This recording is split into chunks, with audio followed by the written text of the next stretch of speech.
সুপ্রিয় দর্শক, হক green world চ্যানেলে আপনাকে জানাই স্বাগত। ছোট্ট একটা ভিডিওর মাধ্যমে আজকে আমি ডালিম বা বেদানা, যাই বলুন না কেন, কিংবা আনার বিভিন্ন নামে পরিচিত এই ফলটি সম্পর্কে আমি আপনাদের সামনে উপস্থাপনা করব যে এই গাছের পরিচর্যা বিভিন্ন সময়ে কিভাবে আপনারা করবেন।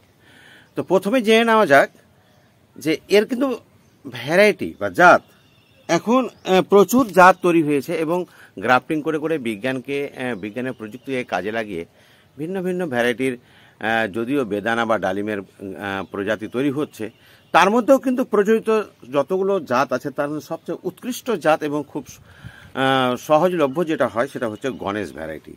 এছাড়াও রয়েছে আপনার জাফরান একটা ভ্যারাইটি রয়েছে, আর রয়েছে যোধপুরি লাল। তো যোধপুরি লালটা মানে ভেতরের সিড মানে যে ফল এটা হবে, যে বীজগুলো হয় সেটা প্রচণ্ড লাল হয় পেক পাকার পরে, আর কোনো কোনো ক্ষেত্রে আবার একটু গোলাপি টাইপের হয় আর কি। আর সবচেয়ে সেটা একটা জাত আছে, সেটা হচ্ছে সিন্দুরি। তাহলে আপাতত এই চারটি প্রজাতি বা জাত কিন্তু বেশি প্রচলিত।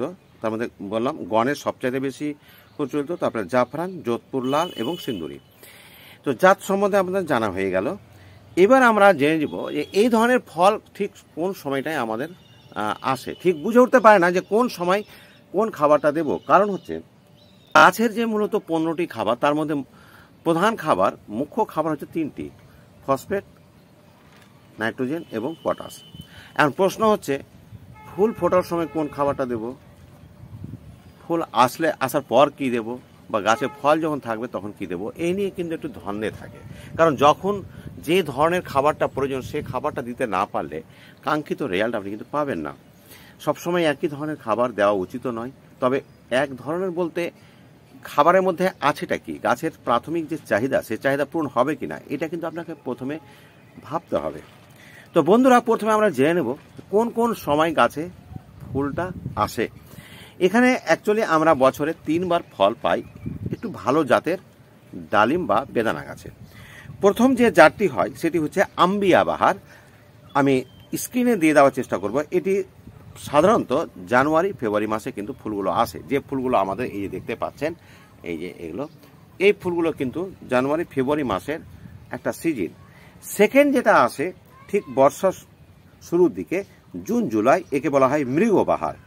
তো প্রথম হলো আম্বিয়া বাহার জানুয়ারি ফেব্রুয়ারি মাস, এবং পরবর্তী মিডিলে হচ্ছে মৃগবাহার বা জুন জুলাই মাসে যেটা হয়, এবং শেষ যেটা শীতকালের শুরুতে সেপ্টেম্বর অক্টোবর মাসে হয় সেটাকে বলা হয় হাস্তাবাহার। তাহলে আপনি বুঝে গেলেন এদের জাত সম্পর্কে এবং এরা কোন কোন সময় ফুল আসে। কোন কোন সময় ফুল আসে সেটা বুঝতে পারলে আপনি কিন্তু গাছের পরিচর্যা করতে পারবেন খুব সহজভাবে। কারণ ঠিক ফুল আসার আগেই যদি আপনি ফুল আসার জন্য প্রয়োজনীয় খাবারটা গাছে দিতে পারেন তাহলে কিন্তু আপনার গাছে প্রচুর ফুল আসবে। আমি হয়তো এই ভিডিওটা আরও কয়েকদিন পরে করলে খুব ভালো হতো। দেখুন গাছে আমার যে ফুলগুলো এসছে হয়তো অনেক সময় দূর থেকে দেখা যাচ্ছে না, দেখতেই পাচ্ছেন এই যে সব লুকিয়ে লুকিয়ে আছে। আর সবচেয়ে এটা বড় কথা, আরও একটু বড় হলে বা ফুলগুলো খুলে গেলে কিন্তু যদি ভিডিওটা করতে খুব ভালো হতো। এখন এত ছোট ছোট ফুলগুলো আছে যেটা দূর থেকে আপনারা হয়তো দেখতে পাবেন না, তাই আমি একটু ধরে ধরে দেখাচ্ছি। দেখেন এরকম ফুল কিন্তু আমার কাছে গাছে বেশ কিছু আছে। তো এইভাবে ফুল দেখালে আমার দীর্ঘায়িত হয়ে যাবে ভিডিওটা। আমি জাস্ট বলতে চাইছি যে এই সময় আপনি কোন ধরনের খাবার দেবেন। হ্যাঁ বন্ধুরা, এই সময় যে খাবারটা দেবেন সেটা হচ্ছে নাইট্রোজেন ছাড়া খাবারটা দেবেন ফসফেট এবং পটাশ জাতীয় খাবার। এমন খাবার দেবেন যাতে সামান্য পরিমাণ থাকলেও থাকতে পারে নাইট্রোজেন, কিন্তু ফসফেট এবং পটাশটা যেন অধিক পরিমাণ থাকে। এই খাবারটাই আপনাকে দিতে হবে, তাহলে কিন্তু আপনি প্রচুর ফুল পাবেন। কারণ হচ্ছে আপনি যদি নাইট্রোজেন জাতীয় খাবার এখানে এখন বেশি দিয়ে দেন তাহলে কিন্তু গাছে ফুল আসার পরিবর্তে পাতার সংখ্যা বৃদ্ধি পাবে। তো এই সময় যে খাবারটা দেব সেই খাবারটা হচ্ছে সবচেয়ে যে রেডিমেড খাবার, সেটা হচ্ছে 10-26-26। আমি আপনাদের দেখাচ্ছি, এই যে দেখতে পাচ্ছেন 10-26-26। এতে 10 ভাগ আছে নাইট্রোজেন মাত্র, আর 26 ভাগ হচ্ছে আপনার ফসফেট বা সিঙ্গল সুপার ফসফেট যাকে বলি আমরা, আর পটাশ হচ্ছে আপনার 26%। অর্থাৎ অধিক পরিমাণে পটাশটা রয়েছে, ফলে গাছে ফুল নিয়ে আসতে এটা কিন্তু খুব সাহায্য করবে। এরকম একটি ছোট্ট একটা গাছের জন্য আপনি এরকম 1 চামচ থেকে একটু কম বা 1 চামচ দিলেই হবে, এবং 4 সাইডে, এই যে 4 সাইডে দেবেন। কিন্তু যেহেতু এটা কেমিক্যাল ফার্টিলাইজার, এইভাবে দেবেন। আমি নিড়াল দিয়ে পরে অবশ্য আমি এটাকে মাটির সঙ্গে মিশিয়ে দেব। আপনাদের একটা কথা বলি যে এই খাবারটা দেওয়ার পর আপনি যে আমরা যে অন্যান্য গাছে যে এই যে সর্ষে খোল ডাস বা আর কিছু ইত্যাদি দিই, এগুলো কিন্তু দেবেন না, দেওয়ার কোনো প্রয়োজন নাই।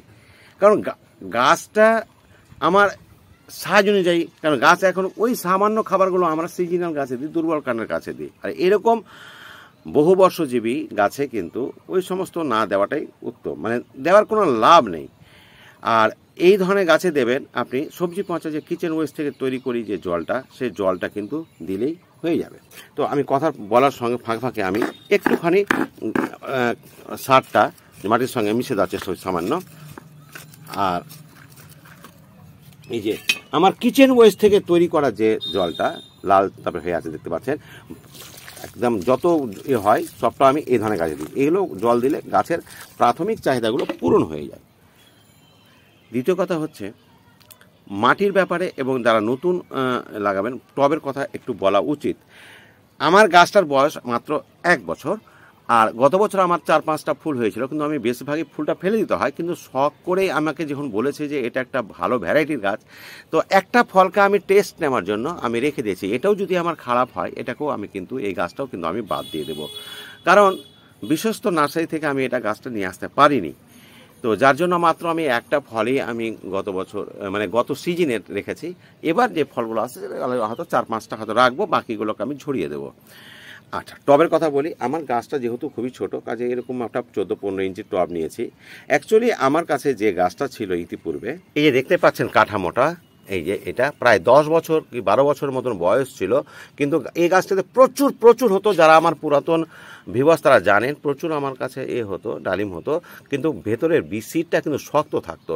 যার জন্য আমি গাছটাকে কেটে দিয়ে গোড়াটাকে এখানে বসে দিয়েছিলাম, কৌতূহলে বসে, এবং এখানেও প্রচুর পরিমাণে কিন্তু শাখা প্রশাখা চলে এসছে।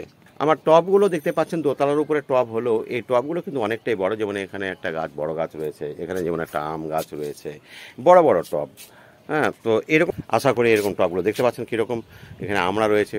তো এরকম বড় বড় টবে এই গাছটা ছিল। তো এই গাছটা ফলটা যদি আমার ভালো হয়, তাহলে ওই রকম টবে আমি এটা ট্রান্সফার করে দেব। তো বন্ধুরা, খাবার দাবার ব্যাপারটা বুঝলেন। মাটিটা যখন নতুন গাছ বসাবেন আপনারা, তখন অবশ্যই বেলে দোআঁশ মাটির সঙ্গে গোবর মাটি বসিয়ে দিয়েই দিতে হবে। সিংকুচি, বন্ডা সব এইসব যে বলি আমরা, এই সমস্ত গাছের জন্য এগুলো দেবেন না। ফুল খোলেনি মানে আপনি এখানে স্প্রে করতে পারেন। স্প্রে বলতে কীরকম, আপনি একবার হয়তো ছত্রাকনাশক দিলেন, পরবর্তীতে আপনি কীটনাশক দিলেন, এরকম 7 দিন গ্যাপ রেখে 2বার করে মোট করতে পারেন। তাহলে এই গাছে কিন্তু প্রচুর পরিমাণে আপনি ফুল নিয়ে আসতে পারবেন। এমনি অন্য কোনো রোগ পোকা হয় না। এবার চলে আসি আমি গাছে যখন ফলটা বেঁধে যাবে, যদি আপনার কাছে থাকে জিঙ্ক এবং বোরন দেবেন। এতে 2টি কাজ হবে। প্রথম কথা হচ্ছে আপনার ফলটা ড্রপ হবে না, একটু বড় বড় হয়ে ড্রপ হয়ে যায়, ড্রপ হবে না। দ্বিতীয়ত এই ডালিম ফলের একটা অসুখ হচ্ছে, সেটা ফল ফেটে যাওয়া। সেই ফলের ফেটে যাওয়া হাত থেকে রক্ষা পাবেন। আমি আবার বলছি, জিঙ্ক এবং বোরন দেবেন। এটা 1 মাসে একবার দিলেই যথেষ্ট হবে। আমার মনে হয় না এই গাছ সম্পর্কে আর কিছু বলা দরকার আছে, শুধু গাছটিকে রোদে রাখবেন, ব্যাস। আজ এতটুকুই। আমি এই গাছের নতুন ফল হয়ে যাওয়ার পরে সেকেন্ড ভিডিও নিয়ে আসবো, তখন অবশ্যই আপনারা দেখবেন, এবং সেই ভিডিও দেখতে হলে অবশ্যই আমার চ্যানেলটিকে সাবস্ক্রাইব করে দেবেন। বন্ধুরা, আজ এতটুকুই। ভালো থাকুন, সুস্থ থাকুন, ধন্যবাদ।